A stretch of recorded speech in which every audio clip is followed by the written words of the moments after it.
Good evening, everyone. Welcome to Tales of Cape Cod. We are pleased you could join us this evening for Daphne Palmer Geanacopoulos, who is our neighbor in South Yarmouth. She has published more than 40 articles for publications like the New York Times, the Washington Post, and first became interested in writing about pirates in 2002 for the Times Special Museums section when she was covering the Witta Pirate Museum, which was then in Provincetown. For the last 15 years, she has conducted extensive original research on pirates and their wives in archives in London, Washington, New York, Rhode Island, and Mass. She has developed a more complete and nuanced history of piracy and discovered that the lives of pirates, while indeed colorful, were often quite different from their literary counterparts. Sarah Kidd, the topic of Daphne's latest book, lived between 1670 and 1744. She is not, well, it's not well known that Captain Kidd had an accomplice, and that was Sarah, who was behind the scenes, enabling his plundering and helping him outpace his enemies. She's a well-to-do woman whose life is a lesson in reinvention and resourcefulness, which I aspire to. So, I'd like to thank this evening's sponsors, Gail and Scott Alexander.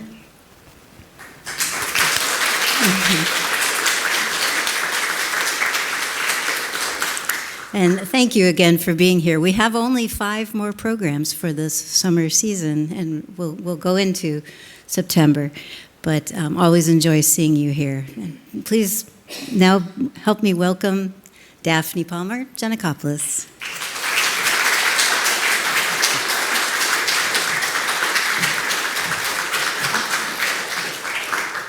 Thank you very much for that kind invitation. And thank you to all of you for coming out tonight. I'm really delighted to be in this space. This is my first time in the old courthouse, and it's really fabulous. I'm also very honored to participate in the Tales of Cape Cod. I've looked over the listings over the years, and it's quite a lineup, so thank you very much for including me.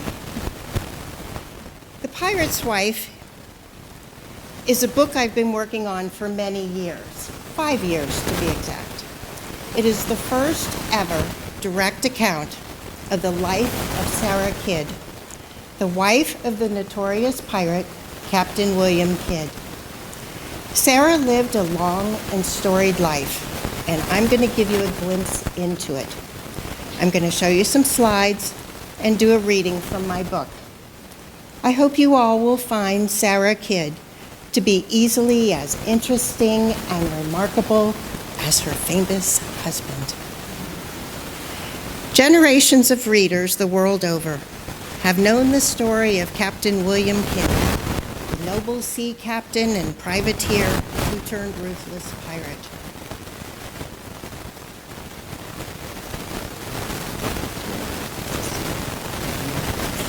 There we go. The history of the Golden Age of Piracy, in which Kidd played an outsized part, is replete with the exploits of pirates of many stripes, who hoisted the black flag and prowled the seas, attacking the 17th and 18th century merchant vessels bound for the West Indies, West Africa, and North America. Kidd's story is particularly striking. In 1699, Captain Kidd became the subject of a deadly political scandal involving top officials on both sides of the Atlantic, including the King of England. There was a worldwide chase, an eventual conviction and execution at the hands of colonial officials who may have been complicit in Kidd's darkest acts of piracy. It was a drama laced with lies, secrets, double-dealing, betrayal, and buried treasure. The story of his journey from privateer to murderous pirate has been immortalized across the centuries in print, on stage and screen, in video games, and even in an epic 22-verse ballad. But our understanding of his legend is incomplete. What is largely unknown is that Kidd had a partner and an accomplice, a behind-the-scenes player who enabled his plundering and helped him outpace his enemies. This accomplice was his wife, the English-born Sarah Kidd, a young, well-to-do New York socialite whose extraordinary life is a lesson in reinvention and resourcefulness. Sarah was running a thriving merchant business in the New York City seaport when she met Captain Kidd. The encounter set off a high-octane romance that often operated outside the law. While Captain Kidd was plundering the high seas, Sarah Kidd was pirating in her own way, within the confines of polite society, working to ensure her husband never knew, and the location of his buried treasure stayed secret.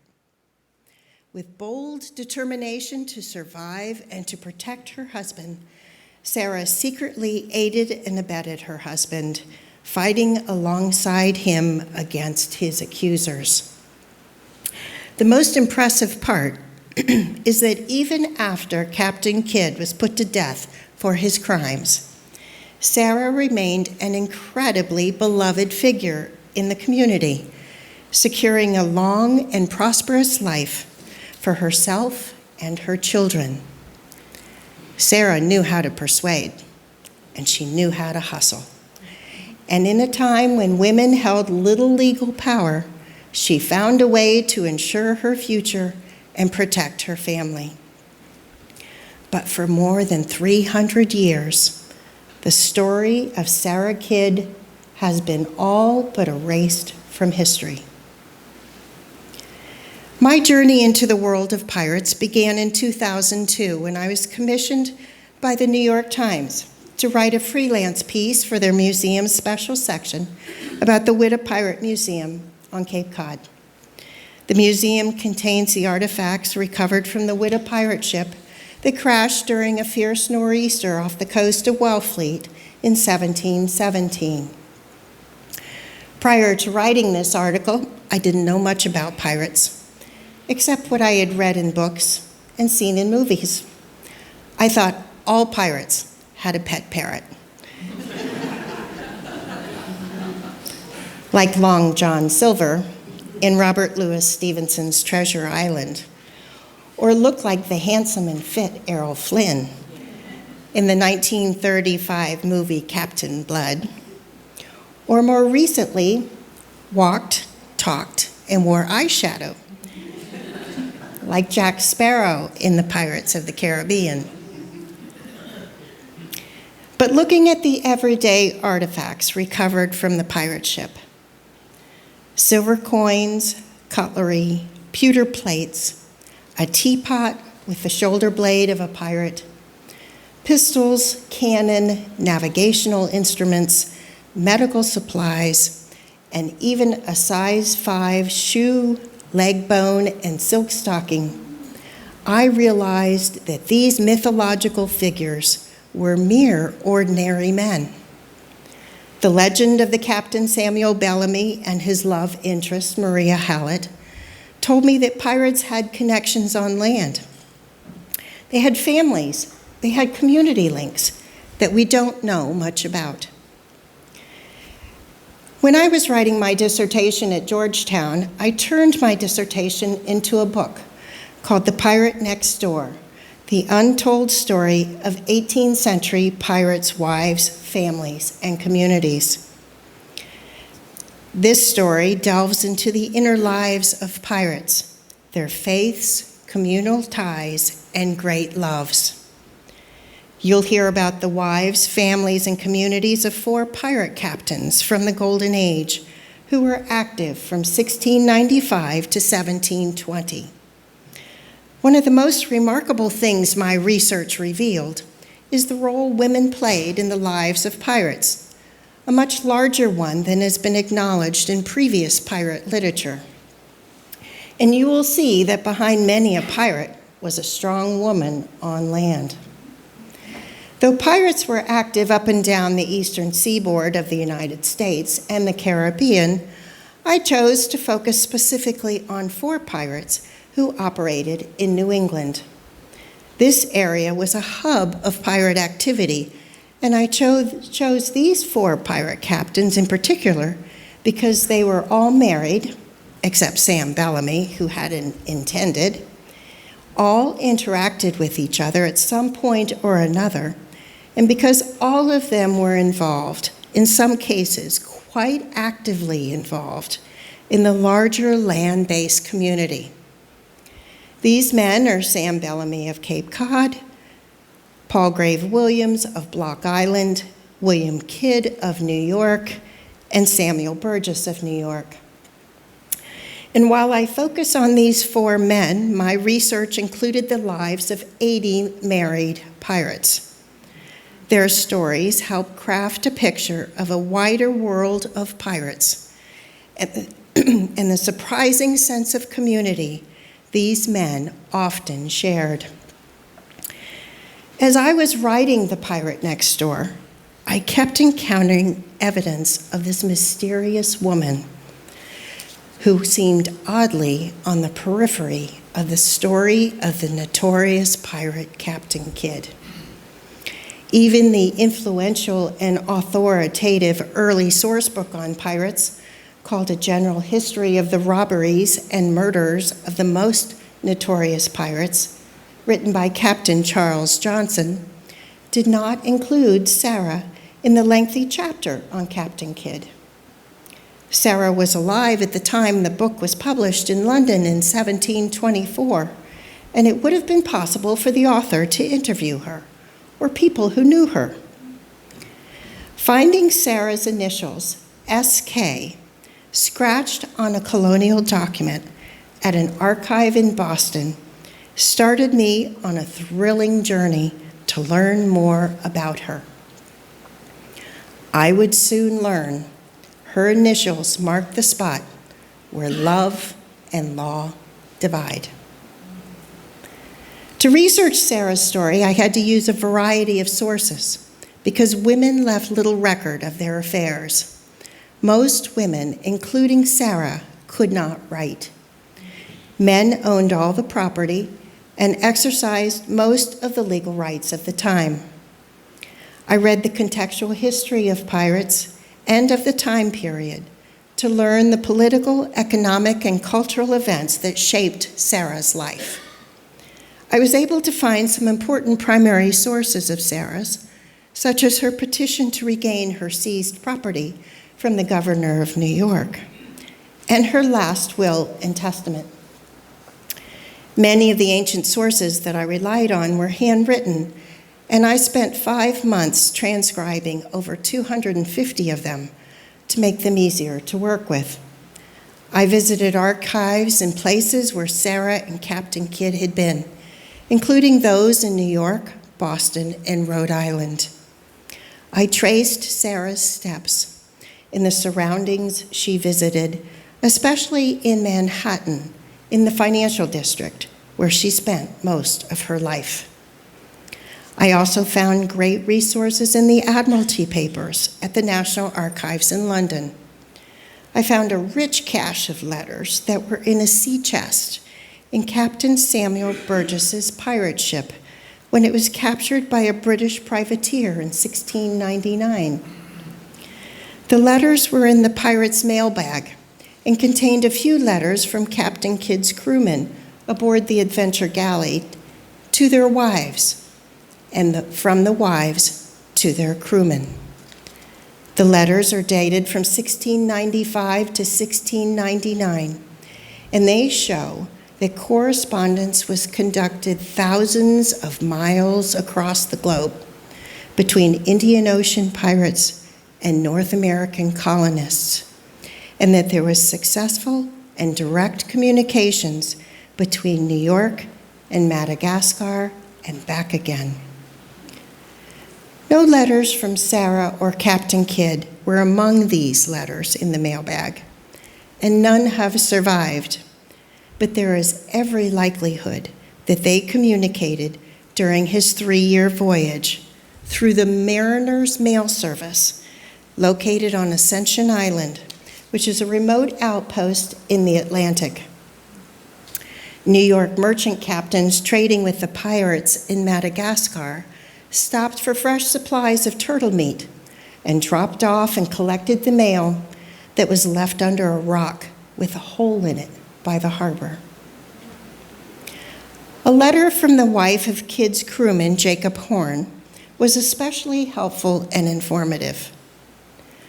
Writing from their home in Flushing, New York, on June 5, 1698, Sarah Horn told her husband, "We hear abundance of flying news concerning you."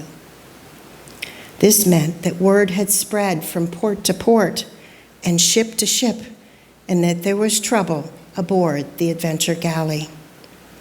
That trouble, we would later learn, was murder, mutiny, and piracy.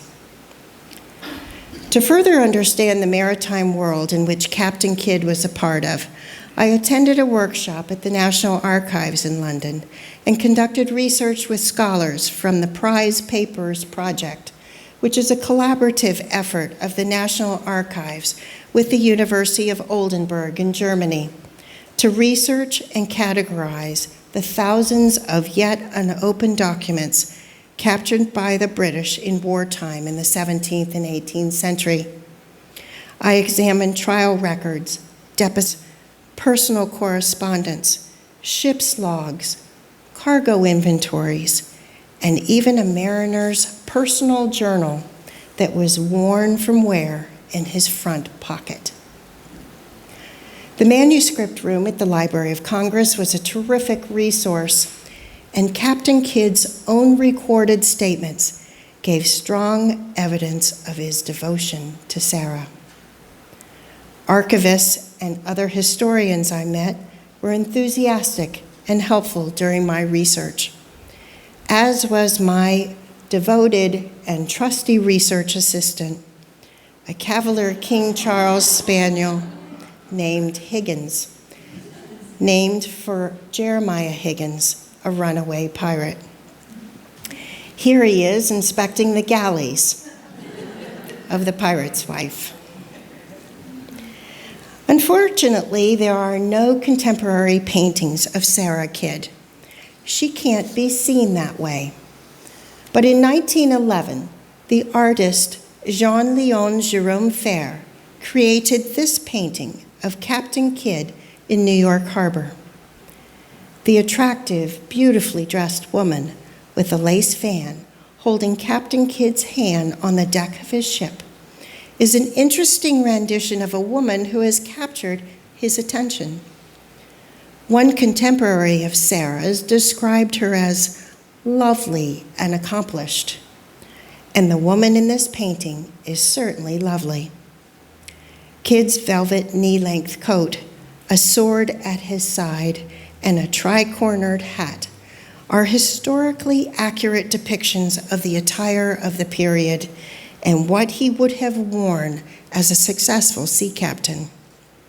His gesture towards his lovely visitor, a suave, gentlemanly bow, and a warm clasp of her hand, fits with the charming demeanor he was known to display. While this painting is a figment of an artist's imagination, and in 1911 we did not know the story of Captain Kidd and Sarah.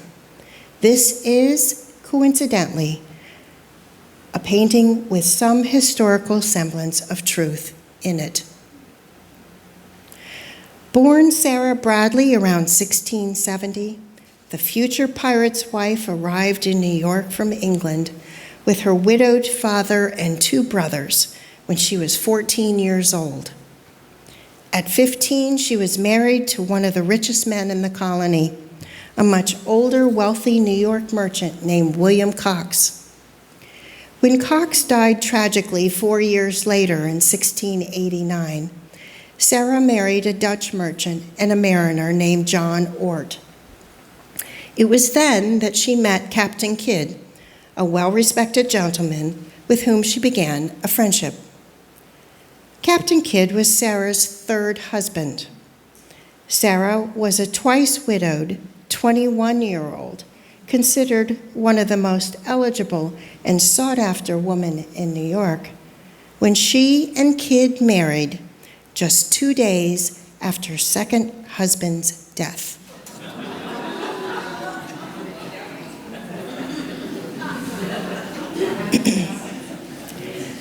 While the circumstances might appear suspect for Sarah and Kidd to marry so soon after her second husband's untimely demise, Kidd and Sarah were stellar members of New York society.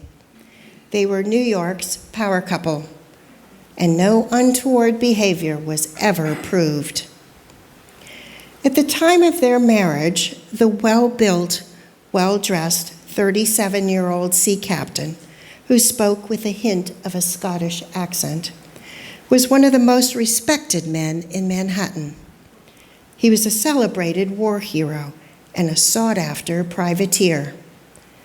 A privateer was hired by the government to legally plunder and seize enemy ships. He was a legal pirate. During war times, the resources of warring countries were stretched to the limit, and privateers were extra hired hands who owned their own armed vessel and served as an auxiliary to England's navy. A privateer's assignment was detailed in a document called a letter of marque and reprisal. He had investors, and the captured prizes and cargo was shared with them. The captain and crew received a smaller proportion of the take. There was sometimes a fine line between a legal privateer and an outlaw pirate. Many a privateer, once out at sea and beyond the reaches of the authorities, turned pirate to having to avoid to share the loot. There were other reasons. Turning pirate was an attractive alternative for some men, especially with those with wives and families, because pirates lived in a highly civilized democratic society. They were paid well when the going was good, and they were treated fairly. Pirates lived by a set of rules called articles, and each pirate had to sign his name, or if he could not write, leave his mark as an X to join the crew of the pirate ship.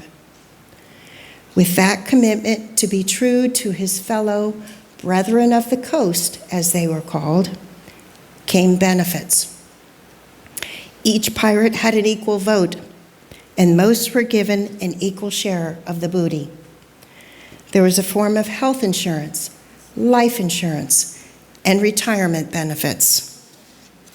The pirate community was designed to support and maintain their relationships on land while they were at sea. For example, if a pirate died in action, his share of the booty was smuggled halfway around the world and given to his family. Turning pirate was a risky and dangerous choice, but for some men, a merry life and a short one was their motto. Sarah and Kidd's wedding took place in Manhattan on a rainy Saturday, May 16, 1691. It was a day of high drama and grisly 17th century justice. England was at war with France. Pirates were plundering the high seas, and 2 traitors, the self-appointed Governor Jacob Leicester and his son-in-law Jacob Milborne, were hanged for treason against King William and Queen Mary in the public square. Sarah and Kid attended the hanging after their wedding. A public hanging was an event everyone turned out for. It was a carnival-like source of entertainment. The stark contrast of the day, a love match and an execution, foreshadowed the dark drama that would be their life together. The Kids lived in a mansion Sarah inherited from her first husband, located on the corner of Pearl and Hanover Street in the Hanover Square neighborhood of Manhattan. The waterfront property faced a wall, now called Wall Street, in the financial district of Manhattan. Coincidentally, their home was just a few blocks from the offices of my publisher, Hanover Square Press, an imprint of HarperCollins.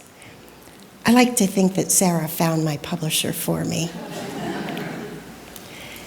Around 1692, Sarah gave birth to a daughter, Elizabeth, and in 1694, she had another daughter, little Sarah.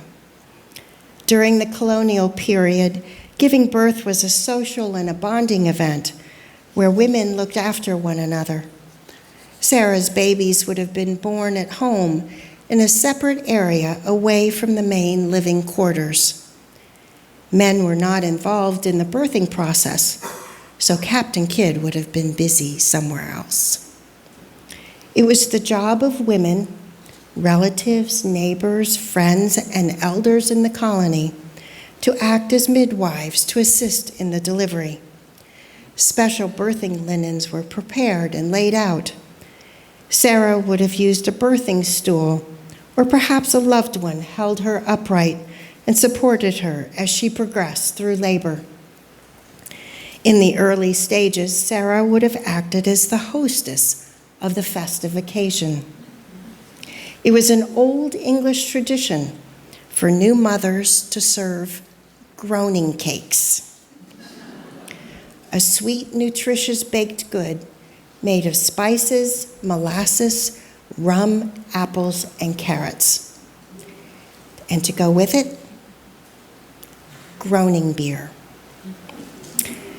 As they waited for the blessed moment, the women would entertain themselves with gossip, jokes, and stories. In 1696, Captain Kidd was given a dream job, 2 privateering commissions from the King, William III. His investors were some of the most important men in England, including the newly appointed governor of New York and Massachusetts, Richard Coote, known as Lord Belmont. Belmont's complicated relationship with Kidd would lead to Kidd's tragic downfall. In his brand new ship, one that looked like this, the Adventure Galley was a 287-ton warship, state-of-the-art, with 3 tall masts, square rig sails, and 34 big guns. It was a hybrid ship called a galley, meaning that it could be rowed as well as sailed. His job was to hunt French enemy ships and to rid the sea of pirates who disrupted international trade. His commissions were for 1 year. His initially unsuccessful voyage led to frustration, mutiny, and eventually Kidd's turn to piracy. Sarah was key to Kidd's fight for his life against the men who accused him of turning from privateer to pirate. She and their daughters spent time with Kidd on his pirate ship, and Sarah helped Kidd hide his stolen treasure. As an accomplice to an outlaw, she was arrested and imprisoned with him in Boston. Once released, Sarah helped construct the narrative Captain Kidd presented in his defense. She ensured he was taken care of in jail. She worked tirelessly to help secure a pardon, and she even tried to help plot an escape.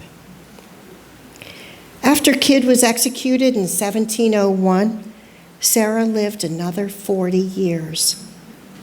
She reinvented herself, and she managed to go from one half of a criminal outlaw couple back to a high society socialite.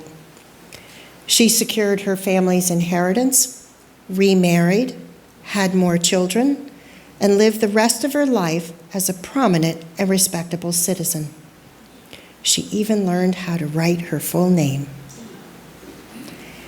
Sarah Kidd's extraordinary life is a rare example of the kind of life that pirates' wives lived during the Golden Age of Piracy. Hers is a tale about love, marriage, motherhood, and survival. Sarah's life, and particularly her transformation from a New York socialite to a stateless outlaw, sheds new light on the political, economic, and cultural events of the late 17th and 18th centuries.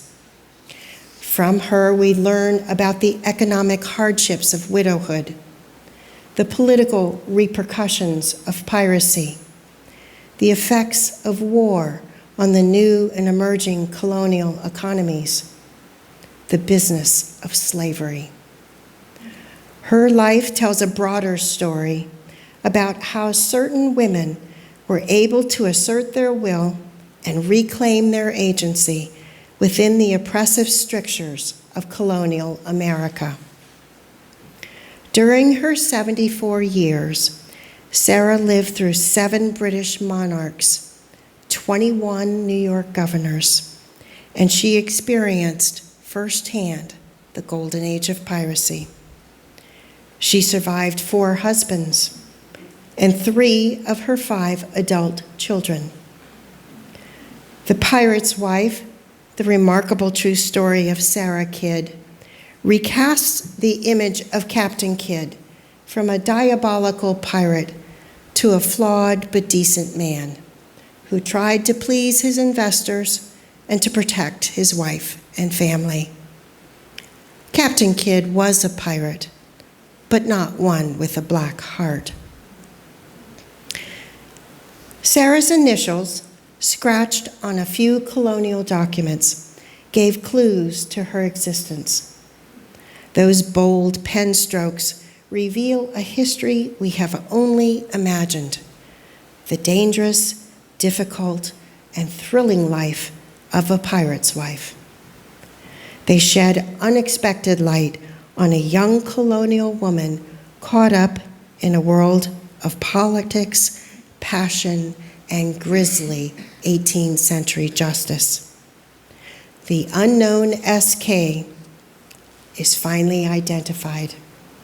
She is Sarah Kidd, the First Lady of Pirates.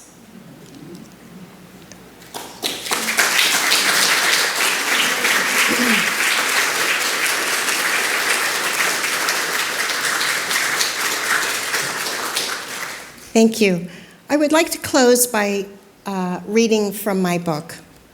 I'm going to read from the prologue.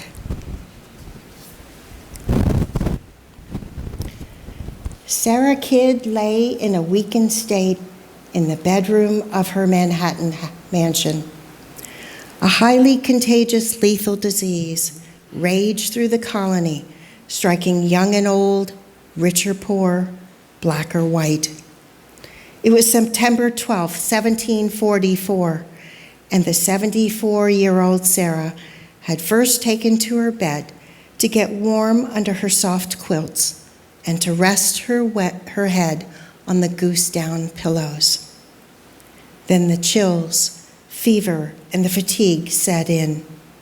She was nearly certain she had contracted the deadly disease everyone called diphtheria. As a precaution, she asked her family and friends to stay at a safe distance. She arranged for soft foods and a soothing drink made from the medicinal herbs in her garden to be left outside her door.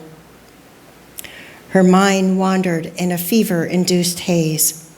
She closed her eyes and remembered herself in another time and place. She was a young woman with her husband, Captain William Kidd, on his pirate ship, the St. Antonio, a vessel laden with gold, silver, and jewels. As his closest confidant, she learned that he'd buried some of his treasure for safekeeping, and he described to her where it was hidden. She was not to tell a soul. For more than 40 years, since his death in 1701, Sarah, the pirate's wife, kept his secrets safe. Not even her 5 children knew. She alluded to it in her will, noting that she had assets in the city of New York and elsewhere. She did not identify elsewhere. Sarah worried about the consequences if her children were caught with stolen pirate loot. Her strong instincts told her it was best to leave well enough alone. As she thought back over her life, not all of her memories were fond ones, especially the time when she was a pirate's wife. But now the memory of the hardships and the heartbreak had softened, and Sarah wouldn't have traded it for anything. She felt proud, very proud, to have been a pirate's wife, and she wore the title as a badge of honor. Sarah repeated a prayer as her condition worsened. Almighty God, have mercy on my soul, and pardon and forgive me all my sins and offenses, so that I may, after this miserable life, arise with our Savior, Jesus Christ. She became delirious from the fever and shook uncontrollably. The sheets were soaked with her perspiration. Still, the thought of that secret weighed on her, as well-kept secrets do. As she prayed for forgiveness, she may have thought it was time to identify elsewhere, to her 3 children who paced downstairs in the sitting room. It wasn't long before Sarah developed a sore throat that felt like a razor when she swallowed. She tried to speak, but it hurt so much she could only whisper. Her daughter, Elizabeth Kidd Troop, peeked through the keyhole to check on Sarah. The once vigorous woman now appeared, very small among the many furnishings and tasseled curtains. She looked pale in her white cotton bedclothes and so frail, lying on her side facing the door. Elizabeth saw her mother's lips moving, mouthing words, but she could not hear her. She strained through the keyhole to hear what she might be whispering. Elizabeth called for her brothers, William and Henry, who stepped outside on the front stoop that faced the harbor. The cry of the seagulls seemed to signal the alarm. Elizabeth told them to hurry. Each took a turn at the keyhole, listening. Sarah's breathing was loud and strained as she gasped for air. The 3 of them looked at each other with tears in their eyes when the room fell quiet. There was not a sound, not even a whisper. For over 300 years, treasure hunters have scoured the North American eastern seaboard, trying to find where elsewhere is. That secret is with Sarah, buried in the churchyard of Trinity Church, Wall Street in Manhattan. Thank you.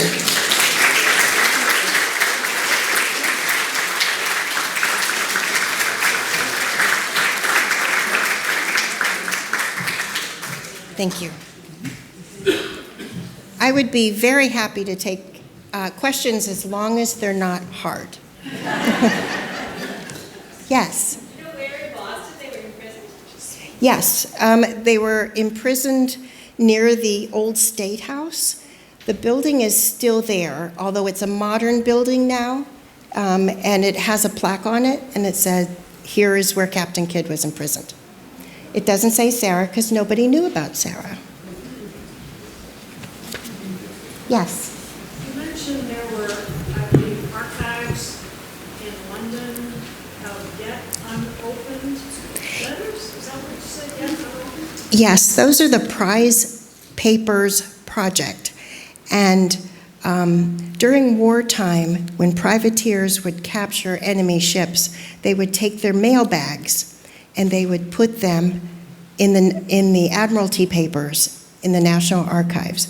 So there are hundreds and hundreds and hundreds of unopened letters. So when I attended this workshop last April, I opened letters for the first time that never had been opened. And it was really amazing. I have to share with you one of the things that was just so fantastic. On one of the letters I opened, it was 3 letters, and it was from an Irish sailor to his family. And it was very, very formal. "Dear father, dear mother." But it said, "Dear father, I am on such and such a ship. Please send money."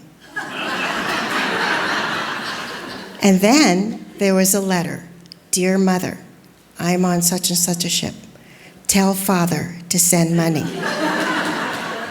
And there was a third letter to his brother. "Dear brother, I'm on such and such a ship. Tell mother and father to send money." And this was from the 1500s, so things haven't changed.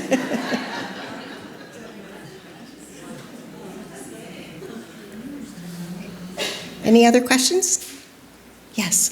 How long did she have the bad reputation, and how long did it take her to correct it? When Captain Kidd was, when she was imprisoned in Boston at the same time he was. He was imprisoned first, and then the authorities immediately came to where they were lodging, seized all her belongings, all of Captain Kidd's belongings, and her, right in front of her children, and carted her off to prison. She was there for maybe a couple of weeks, and the governor, Lord Belmont, couldn't find a reason to keep her, so he released her. She was known as Captain Kidd's wife, so people knew who she was. After he was sent to London on a ship and imprisoned there at Newgate Prison, tried, convicted, and executed, she became an official pirate's wife, and all her belongings in Manhattan were seized, and she became destitute. Everything was gone. The only thing she had were her children, everything, all her belongings. And at that time, slaves were assets. Her slaves were taken too. Her house was taken, her properties were taken, and she was destitute. For 2 years, she mourned Captain Kidd, and her father helped her, and she helped her with some land transactions because she had no land in her name to present as a dowry. But her father helped her do a land transaction to make it into his name, from Captain Kidd's name to her father's name. She married an East Jersey merchant named Christopher Rousby 2 years after Captain Kidd died. She got a new name, a new reputation. She got all her property back. Queen Anne saved her, absolutely restored her to her, made her whole. And I love that story because the governor at the time when she was destitute was named Lord Cornbury, and he was the cousin of Queen Anne.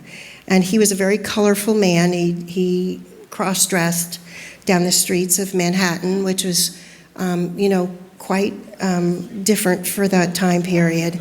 But he took an interest in Sarah, and it was very good to her, and said, "You need to write a petition to my cousin, and I will make sure it gets to her."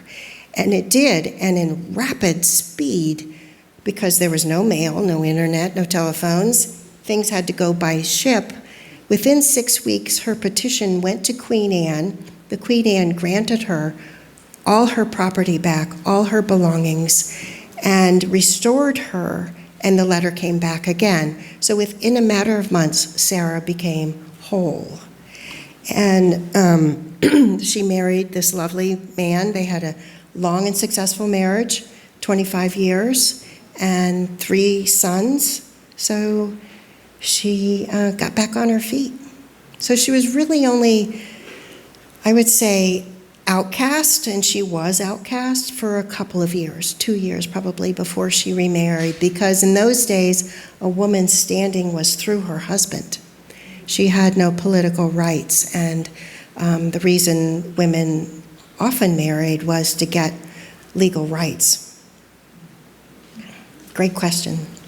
Yes? Was she able to inherit the property from her first 2 husbands? You indicated she had a mansion, so you couldn't own things at that time. Right, so the property that she was, that you saw, the house on Hanover Square, when William Cox died, she was allowed to live in that house, but she was not allowed to have any of the money or the merchandise that came with it. Merchandise meaning they had a store. She was a she merchant. And she could live in that house with the belongings that came with it.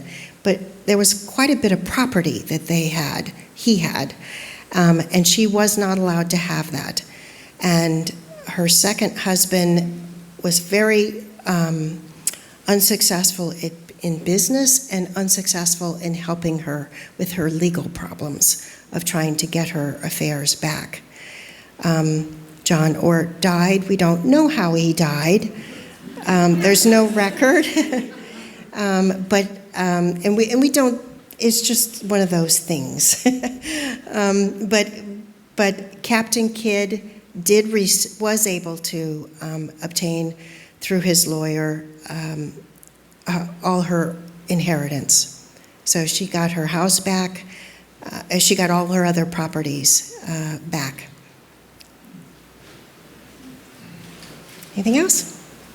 Well, I'd like to invite you all back for reception and also to speak further with the author and consider purchasing one of her great books over here.